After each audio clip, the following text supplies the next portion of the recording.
Assalamu alaikum. Today we will complete our studying for organic chemistry for grade 12 SAT. We study in previous videos the organic reactions. Today we will start with physical properties of organic compounds. Here we will start with or we will study two main properties of organic compounds: boiling temperature and solubility. Mainly, we will focus on boiling temperature and solubility in water, especially of organic compounds. Physical properties of organic compounds controlled by intermolecular forces. Intermolecular forces. What do you mean by intermolecular forces? Intermolecular forces, it's type of bonding between molecules. Type of bonding between molecules. It is not bonding between atoms. It's not a chemical bond. It's force of attraction between molecules. It's not a chemical bond between atoms. It's not like the hydrogen bond. It's not like ionic bond or covalent bond. Here we are talking about type of bonding between molecules. Okay, type of bonding between molecules. It's called intermolecular force. Okay. These forces will affect mainly the physical properties of the organic compounds. It will affect the physical properties of organic compounds. We have three types of intermolecular forces. One force called London force. London force. And it's known by another two common names in our textbooks. Okay, it's called London force or van der Waals force. Okay, van der Waals force, or there's another long complicated name, instantaneous dipole induced dipole force. Okay, instantaneous dipole induced dipole force. In our study, we will focus in one name, which is London force. Okay, in some exams, they mention a van der Waals force. So I want from you to be familiar with these two names. But again, keep in your mind, there is another name, third name, which is instantaneous dipole induced dipole force. Okay, the third name depends on the way of formation of this bond.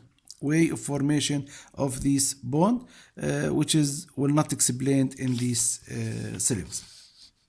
The second force, it's dipole force. Second force, it's dipole force. Okay, we find this force in polar molecules, and we will explain how it form later. Okay, then we have hydrogen bonding. Hydrogen bonding. So in our syllabus, we will study three types of forces: London force, dipole force, and hydrogen bonding. Again, it's called bonding, but it is not a chemical bond. It is just intermolecular forces. Okay, now if we want to study strength of forces,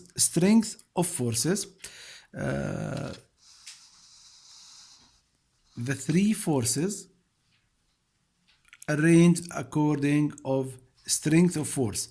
London force is the weakest one, dipole force stronger, dipole force stronger, and hydrogen bonding is the strongest one. Okay, and here we need to know, I'm start talking about physical properties. Why I'm talking about intermolecular forces now? Because these forces again will determine the boiling temperature of the organic compounds. Okay, now with a stronger force, what will happen? The boiling point will be higher. Okay, stronger force will give us a higher boiling point. Okay, now I need to tell you something just to understand what will happen in the forces here. These forces, the three forces, form depending on the attraction force between different molecules. Okay, depending on the polarity. For example, if we have this molecule which have a partially negative charge here and partially positive charge here, now another molecule have a partially positive charge here and partially negative charge. Another molecule with a partially positive charge here and partially negative charge. What will happen? We know the opposite charge will attract with each other. Will attract with each other. So this is our intermolecular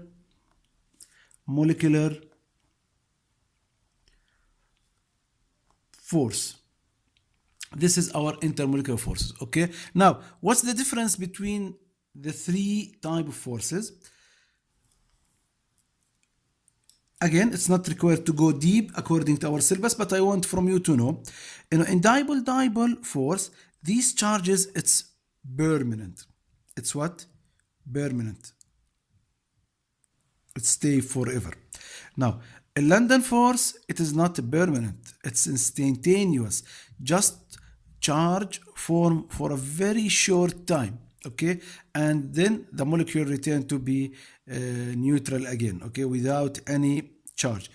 In the hydrogen bonding, the charge have high concentration. Okay, so it's like a polar molecule. Okay, but the positive charge have high concentration. For this reason, it will be stronger. So these forces form due to the, keep in your mind, due to the attraction, the attraction between the charges, which is in the molecules here. Okay, and in the molecule, these charge, we have three types of charges. A non-polar molecules, which will form a London force due to the short time of formation of positive and negative charge. Dipole-dipole force will be in the polar molecules, which have a permanent positive and negative charge, and hydrogen bonding, which we will discuss later. Now, keep this point in your mind. Now, London force. Again, London force effective mainly in non-polar molecules. In non-polar molecules, the main effective force, it's London force. Why? Because there is no another force. Actually, the non-polar molecules, which have no charges, that means there is no dipole-dipole force, and there is no hydrogen bonding. Okay, so what will happen? There is only London force. Okay, in organic, why we study this topic in organic? Because I want from you to know all hydrocarbons are non-polar. All hydrocarbons are non-polar molecules. So the main effective force and the physical properties of hydrocarbons, it's London force. Now, dipole-dipole force form in polar molecules. And again, when we say a polar molecule, that means a molecule which have a partially negative charge in one side and partially positive charge in another side. Why partially? Because if it is a full charge, it will be ionic compound. It will be what? Ionic compound. Here we are talking about molecular compounds. Okay, now in organic, which compounds have it's polar compounds? Ketones, aldehydes, halogen alkane, okay, ethers and esters. I forget to write esters here. Ether and esters, all these functional groups are polar molecules. For this reason, they have a dipole-dipole force. Okay, and the third type of bonding, it's hydrogen bonding. Okay, what molecules contains hydrogen bonding? Any molecule have hydrogen atom. Okay, in hydrocarbons we have much of hydrogen atoms, yes, but here our hydrogen atom should be bonded to one of NOF. Remember this name, NOF, nitrogen, oxygen, fluorine. Okay, if there is hydrogen bonded to one of these three atoms, that means in the molecule we have a hydrogen bonding. Okay, and why these atoms? Because these atoms have high electronegativity.